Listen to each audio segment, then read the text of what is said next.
ni mchezo ambao una pressure sana nje, mashabiki lakini pia viongozi. Tumeona mara kadhaa baadhi ya viongozi wa Simba wakitoa statement. Ni mazingira kama hayo ambayo yameanza kuonekana na ndio maana unaona kama hivyo matamko mbalimbali ya viongozi wakubwa kabisa yanatoka kulalamikia baadhi ya changamoto ambazo wanaona kama ni sehemu ya hujuma. Nje ya uwanja viongozi wanaweza wakafanya nini ili kuhakikisha timu inakuwa katika hali nzuri kwenye kushindana? Bekano wamecheza mind game kwa of course waliotea, unajua hizi timu kubwa zina makachero. Ile kamati inakuja kufanya uchunguzi pale Benjamin Mkapa, inawezekana kuna kachero ambayo amepitisha taarifa kwamba kuna uwezekano Yes, kitu gani ambacho pengine ungependa kuambia mashabiki wa Simba? Tuheshimu matokeo ya mchezo wa mpira wa miguu. Mpira wa miguu ni mchezo ambao ni wazi, unatoa advantage kwa yoyote yule. Kwa hiyo atakayefanya makosa ndio ataenda kuadhibiwa, haijalishi huko wapi. Yes, uhali gani mwanamichezo mwenzangu popote ulipo, karibu sana ndani ya Sports Recap ya FJTV. Na leo Sports Recap iko maalum kabisa kuangazia mchezo wa mkondo wa pili wa finali ya kombe la shirikisho barani Afrika kati ya Simba dhidi ya RS Berkane ambao utapigwa pale Zanzibar katika dimba la New Amani Complex. Kubwa zaidi leo ninaye mwalimu hapa wa boli kweli ambaye tutakuja kujadili kwa pamoja matukio na mambo muhimu kuelekea katika mchezo huo ambao utapigwa kesho Mei 25. Mimi ni Kiepo Benedicto.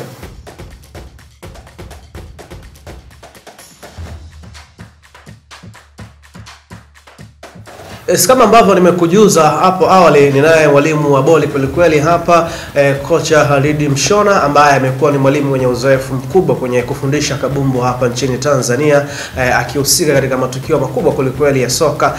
Hapa tutakwenda kujadili kuelekea katika mchezo huo mkubwa kabisa barani Afrika, huku macho ya wapenzi wa soka wakisubiri nini ambacho kitatokea. Mwalimu, karibu sana. Asante sana. Kwema? Salama kabisa. Mambo yanakwenda? Namshukuru Mungu sawa.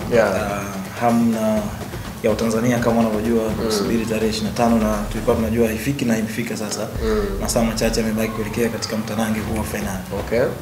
Sawa, tunazungumza mchezo wa kombe la shirikisho barani Afrika kati ya Simba dhidi ya RS Berkane. Of course, ni mchezo ambao una pressure sana nje, mashabiki lakini pia viongozi. Tumeona mara kadhaa baadhi ya viongozi wa Simba wakitoa statement wakinungunika mchezo kuhamishwa kutoka hapa bara kwenda visiwani. Bila shaka ni mchezo ambao hata viongozi pia wamekuwa na heka kujaribu kuona kama wanaweza kulibakisha kombe hili hapa nchini.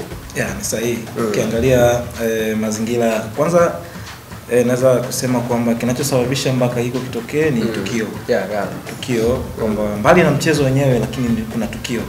Tukio hili la finali limeipa thamani mchezo wenyewe na kuona kwamba mbinu mbalimbali kwa sababu kwa bahati nzuri au mbaya timu kutoka ukanda wa Afrika kaskazini kidogo kaskazini na magharibi wenzetu kidogo wamewekeza sana. Mbali na kuwekeza ndani ya kiwanja lakini vile vile wamewekeza nje ya kiwanja. Kuna department kabisa ambazo zenyewe zinafikiria namna kuzicheza hizi games nje ya kiwanja. Kwa hiyo ni mazingira kama hayo ambayo yameanza kuonekana na ndio maana unaona kama hivyo matamko mbalimbali ya viongozi wakubwa kabisa yanatoka kulalamikia baadhi ya changamoto ambazo wanaona kama ni sehemu ya hujuma. Kwa maana kwamba kutolea mfano namna ambayo taarifa ile ya kuhama kwa mchezo kutoka Benjamin Mkapa kwa kwenda New Amani kidogo kuna catastrophe pale. Of course. Na viongozi wa Simba waliona hilo na wameweza kulalamikia. Haikuwa sahihi sana Berkane wao kuwa kwanza kutoa taarifa kabla ya CAF. Why? Lazima ujiulize why. Kwa hiyo maswali haya wakati tunauliza why lazima upate jibu. Kwa hiyo ndio maana inaonekana mchezo mgumu ndani ya kiwanja na pia ni mchezo mgumu nje ya uwanja. Kuna kitu umekizungumza hapa, pengine pia watu wengi ambao wanaopenda mpira wa miguu huwa wakizingatia sana. Wao wanaamini mpira wa miguu ni mchezo tu ndani ya uwanja. Kwa ukipanga timu yako ndani ya uwanja, unakwenda unapata matokeo mazuri, unaondoka. Lakini umetaja hapa kuna kucheza mchezo nje ya uwanja. Watu wanaweza wakachukua statement kama ni nje ya uwanja watu wanafanya matukio ambayo sio ya michezo. Nje ya uwanja viongozi wanaweza wakafanya nini ili kuhakikisha timu inakuwa katika hali nzuri kwenye kushindana?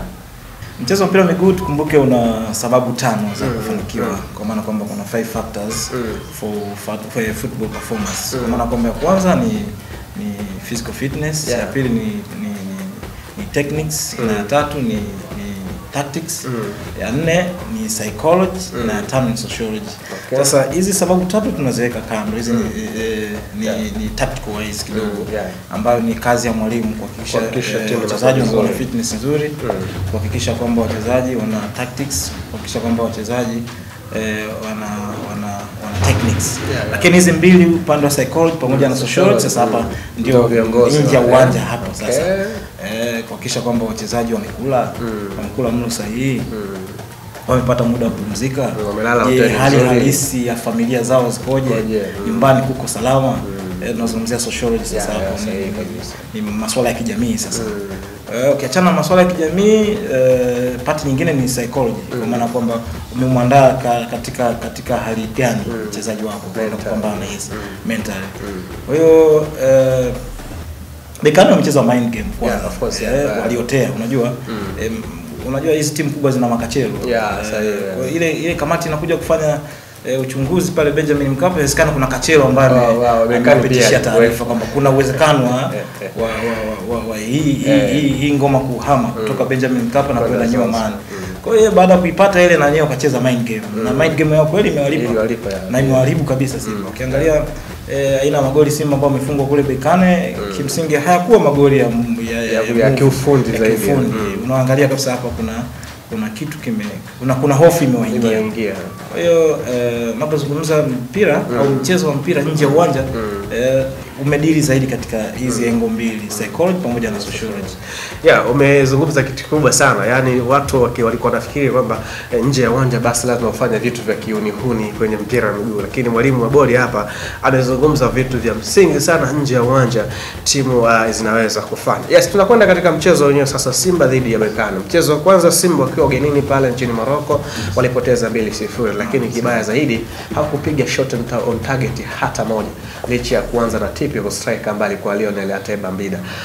Mchezo wa pili mwalimu Fadlu Davis bila shaka atatamani kuwa na timu ambayo at least ina attempt kuweza kushoot kwenye lango la Berkane, pengine kupata uwezekano wa kusawazisha haya magoli mawili. Unatarajia nini katika kikosi cha Fadlu Davis katika mchezo huu wa pili?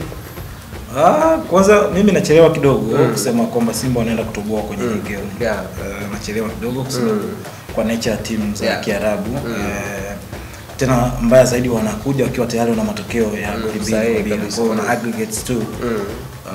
Nachelewa kidogo kuipa nafasi Simba. Wanaweza wakashinda, lakini sio kuibuka mabingwa katika mashindano haya. Kushinda kwa maana kwamba wanaweza kushinda goli moja, wanaweza kushinda 2-1, hiyo inawezekana, lakini kuwazidi aggregates RS Bekane kidogo nachelewa kulisema hilo. Kwa nini? Kwa sababu kwa nature ya timu za Kiarabu, kwa maana kwamba wanakuja wakiwa tayari na aggregates ya 2, kwa maana wao wanachokuja kufanya hizi dakika 90 za second leg wanakuja tu kupoteza muda. Msingi watafanya uwe mchezo fulani ambao wanakosa ladha, watafanya uboreke zaidi, watafanya matukio mengi kutoa kwenye mchezo. Watafanya mchezo huo kusimama sana. Kwa tunalitegemea hilo. Kwa namna mazingira ya mchezo wenyewe ulivyo, kwa namna ambavyo mind game wameicheza, nachelewa kidogo kusema kwamba Simba wanaenda kuibuka na ubingwa katika mashindano haya. Ni mchezo, ni dakika 90 ambazo sidhani kama zitatupendeza sana. Sidhani kama zitatupendeza sana kwa nature ya mwalimu, kwa nature ya nchi ambayo wanatoka Morocco.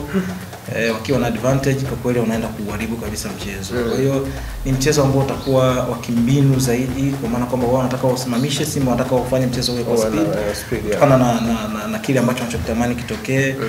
Tutaona panicking za hapa na pale. Simba watataka dreams comes true na haziwezi kuwa kwa wakati huo, basi kidogo mchezo ambao utakuwa na rapsha nyingi sana. Ukiangalia mazingira yenyewe ya nje ya mchezo kama tulivyotangulia kusema, sisemi kwamba hujuma, lakini usishangae kukuta vitu kama hivyo, ingawaje ni mchezo ambao pia utaenda kuamuliwa na VAR kama na usaidizi katika matukio mbalimbali muhimu kama vile penalty, matukio ya goli, matukio ya offside na vitu kama hivyo. Lakini bado nachelewa kidogo kusema kwamba Simba wataenda kugain advantage, kwa maana kwamba mbali na game wenyewe, lakini ni tukio linaipa thamani mchezo. Kwa hiyo macho na masikio ya viongozi wa Bekane, tena mbaya zaidi viongozi hawa wa timu wapo katika nafasi kubwa katika chama hiki cha mpira Afrika. Kwa hiyo sizungumzii kwamba moja kwa moja kuna hujuma zitaenda kutokea, lakini yawezekana, unajua tena yawezekana. Kwa hiyo matukio kama hayo yanaipa mchezo huu kuwa mgumu na kupotezea tuseme Simba asilimia fulani za kupata kushinda. Ukiwasikiliza mashabiki wa Simba wamekuwa wakiwa matumaini sana kwa sababu waliweza kupindua meza mbele ya Al Masry licha kupoteza mchezo wa kwanza 2-0, wakaja hapa kushinda 2-0, wakaenda katika hatua matuta. Kuna tofauti gani kati ya RS Berkane na Al Masry kwa namna ambavyo tunaona ugumu utakuwepo? Kwanza ulipozungumzia matumaini, of course kila mtu ana matumaini, na sio tu matumaini na matamanio pia. Of course. Matamanio ya wapenda soka Tanzania, matamanio ya mashabiki wa Simba, matamanio ya wana-Afrika Mashariki na Kati pia. Nafikiri dua nyingi zitakuwa kwa upande wa Simba kuweza kufanya kitu kuibuka na ushindi katika mchezo huu, lakini yatabaki kuwa matamanio. Yatabaki kuwa matamanio, lakini kitu halisi ni kile ambacho kitakachoenda kutokea. Je, wataenda ku-execute hizo nafasi ambazo watakazoweza kuzipata? Je, wataenda ku-execute kuwazuia Berkane asiweze kugusa kabisa nyavu za Simba? Kwa hiyo hiyo itabaki kuwa matamanio kwamba wapenda soka wa Tanzania, Afrika Mashariki na Kati, kwa sababu ndio timu ambayo inatoka ukanda huo. Matamanio yatabaki kuwa kutamani Simba kufanya vizuri, na dua kubwa zitakuwa kwa upande wa Simba, lakini kile ambacho anachotamani inaweza kuwa hadisi. Yes, inaweza kisitokee. Okay.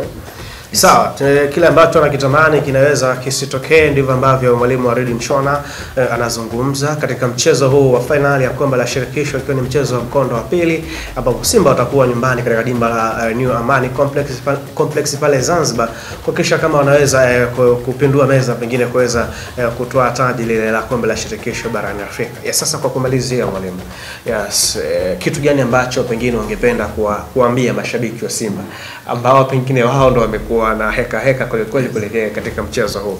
Neno la kuambia mashabiki wa Simba katika mchezo huu. Kwanza ni wapongeze kwanza kwa kufika hatua hii, kwa sababu sio rahisi kufika hatua finali. Mashindano haya ya shirikisho kimsingi ni hatua kubwa sana. Hatua kubwa ambayo timu nyingi zilitamani kufika. Mpaka wanafika hatua hiyo, tayari wao ni mabingwa na kitu kikubwa sana. Kwa maana kwamba wana kitu kuanzia namna ambavyo timu yenyewe inavyoundwa, namna ambavyo supportive, kwa maana kwamba administration structure yao, kuna watu sahihi kabisa wa mpira wameweza kuiongoza Simba mpaka kufikia hatua hii.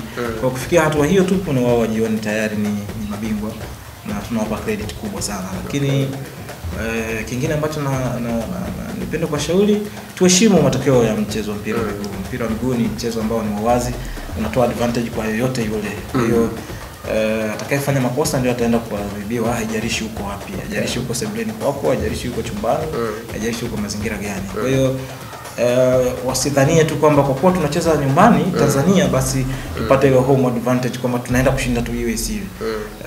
Hata mpinzani pia ana nafasi hiyo. Kwa hiyo mchezo wa mpira miguu unatoa nafasi kwa yote yule ambaye atakayeweza ku-execute, atakayeweza kuchanga karata vizuri, basi anaweza kupata matokeo. Kwa hiyo tusiende New Amani Complex pale tukiwa na mindset kwamba tunaenda kushinda. Hapana, inaweza ikawa janga lingine. Kwa hiyo tuende tukiwa tuende tukiheshimu mchezo wa mpira miguu, kwamba yeyote yule atakayefanya makosa anaweza akaadhibiwa. Na wakifanya makosa RS Berkane wanaweza kuadhibiwa. Wakifanya makosa Simba tasema wanaweza kuadhibiwa. Kwa hiyo yeyote yule atakayefanya makosa basi ataweza kupata hiyo adhabu. Yes, sawa. Tumemsikia mwalimu hapa Waridi Mshona amezungumza juu ya namna ambavyo mashabiki wa Simba wanapaswa kuziandaa akili zao kuelekea katika mchezo huo mkubwa kabisa barani Afrika. Licha ya kwamba watakuwa nyumbani, basi wasijipe matumaini ya kutosha kweli, bali waende wakiamini kwamba yote ambaye atafanya makosa basi anaweza kupoteza katika mchezo huo. Mwalimu, mimi nikushukuru sana kwa wakati wako. Asante. Yes, bila shaka tutakutana baada ya mchezo. mchezo huu kujadili kile ambacho kimeenda kutokea. Sahihi kabisa. Yes, sawa. Ulikuwa nami hapa Benedicto, lakini pia kocha Redi Mshona ambaye amezungumza kwa umahiri, kwa ufundi kweli kuelekea mchezo wa Simba dhidi ya RS Berkane ambao utapigwa kesho Mei 25 katika dimba la New Amani Complex. Nikusii tu uendelee kusalia nasi. Hii ni Sports Recap ya FGTV, mpaka wakati mwingine. Bye bye.